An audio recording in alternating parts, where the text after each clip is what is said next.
Chapter 2 First Visit to the Wood.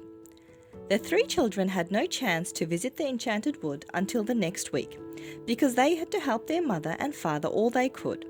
There was the garden to get tidy, clothes and kitchen things to be unpacked and put away, and a great deal of cleaning to be done.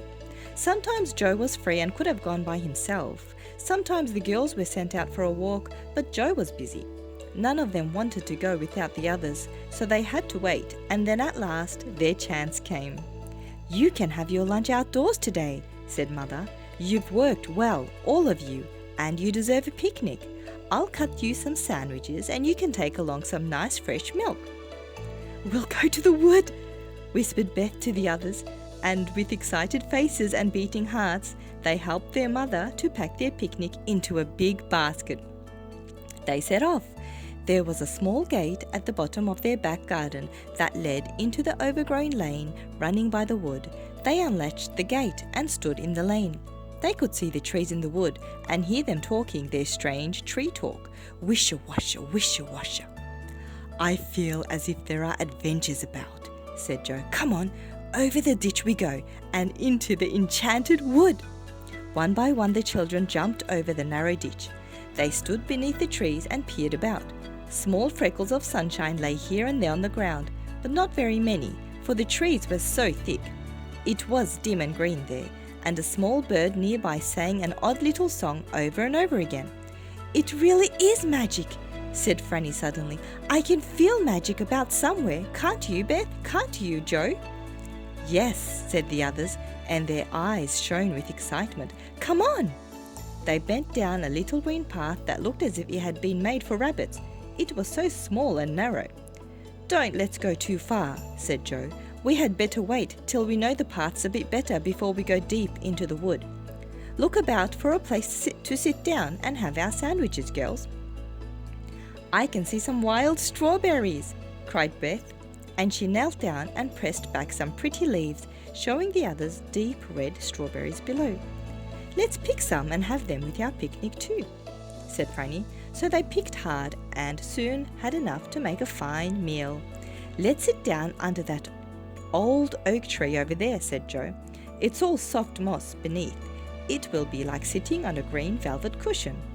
So they sat down and unpacked their sandwiches. Soon they were munching away happily, listening to the dark green leaves overhead saying "wisha-washa" all the time. And it was whilst they were in the middle of their picnic that they saw a very peculiar thing. Franny noticed it at first. Not far off was a clear piece of soft grass. As Franny looked at it, she noticed bumps appearing on it. She stared in surprise. The bumps grew. The earth rose up and broke in about 6 places. "Look," said Franny in a low voice, pointing to the piece of grass. "What's happening over there?" All 3 of them watched in silence, and then they saw what it was. 6 big toadstools were growing quickly up from the ground, pushing their way through and rising up steadily. "I've never seen that happen before," said Joe in astonishment. "Shh," said Beth. "Don't make a noise. I can hear footsteps." The others listened. Sure enough, they heard the sound of pattering feet and little high voices. "Let's get behind a bush quickly," said Beth suddenly. "Whoever it is that is coming will be frightened if they see us. There's magic happening here and we want to see it." They scrambled up and crept quietly behind a thick bush, taking their basket with them. They hid just in time, for even as Beth settled down and parted the leaves of the bush to peep through, there came a troop of small men with long beards almost reaching the ground. "Elves!" whispered Joe. The elves went to the toadstools and sat down on them. They were holding a meeting. One of them had a bag with him, which he put down behind his toadstool. The children could not hear what was being said, but they heard the sound of the chattering voices and caught 1 or 2 words. Suddenly Joe nudged Beth and Franny. He had seen something else. The girls saw it too. An ugly, gnome-like fellow was creeping up silently behind the meeting on the toadstools. None of the elves saw him or heard him. "He's after that bag," whispered Joe. And so he was. He reached out a long arm. His bony fingers closed on the bag. He began to draw it away under a bush. Joe jumped up. He was not going to watch people being robbed without saying something. He shouted loudly, "Stop, thief! Hey, look at that gnome behind you!" In a fright, the elves all leapt up. The gnome jumped to his feet and sped off with the bag. The elves stared after him in dismay, not one of them following him. The robber ran towards the children's bush. He didn't know they were there. As quick as lightning, Joe put out his foot and tripped up the running gnome. Down he went, crash! The bag flew from his hand, and Beth picked it up and threw it to the astonished elves, who were still standing by the toadstools. Joe tried to grab the gnome, but he was up and off like a bird. The children tore after him. In between the trees they went, dodging here and there, and at last they saw the gnome leap up to the low branches of a great tree and pull himself into the leaves. The children sank down at the bottom, out of breath. "We've got him now," said Joe. "He can't get down without being caught."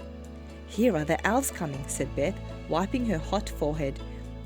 The little bearded men ran up and bowed. "You are very good to us," said the biggest one. "Thank you for saving our bag. We have valuable papers in there." "We've got the gnome for you too," said Joe as he pointed up into the tree. "He went up there. If you surround the tree and wait, you will be able to catch him as he comes down." But the elves would not come too near the tree. They looked half frightened of it.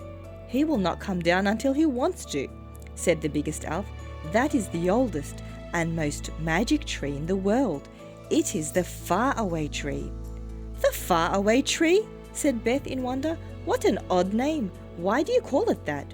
"It's a very strange tree," said another elf. "Its top reaches the faraway places in a way we don't understand. Sometimes its top branches may be in witchland, sometimes in lovely countries, sometimes in peculiar places that no one has ever heard of. We never climb it because we never know what might be at the top." "How very strange," said the children. "The gnome has got into whatever place there is at the top of the tree today," said the biggest elf. "He may live there for months and never come down again. It's no good waiting for him, and it's certainly no good going after him. His name is Creepy because he is forever creeping about quietly." The children looked up into the broad leafy boughs of the tree. They felt tremendously excited. The faraway tree in the enchanted wood. Oh, what magic there seemed to be in their very names. "If only we could climb up," said Joe longingly. "You must never do that," said the elves at once. "It's dangerous. We must go now, but we do thank you for your help. If ever you want us to help you, just come into the enchanted wood and whistle 7 times under the oak tree not far from our toadstools." "Thank you," said the children, and stared after the 6 small elves as they ran off between the trees. Joe thought it was time to go home, so they followed the little men down the narrow green path until they came to the part of the wood they knew. They picked up their basket and went home, all of them thinking the same thought. "We must go up the faraway tree and see what is at the top."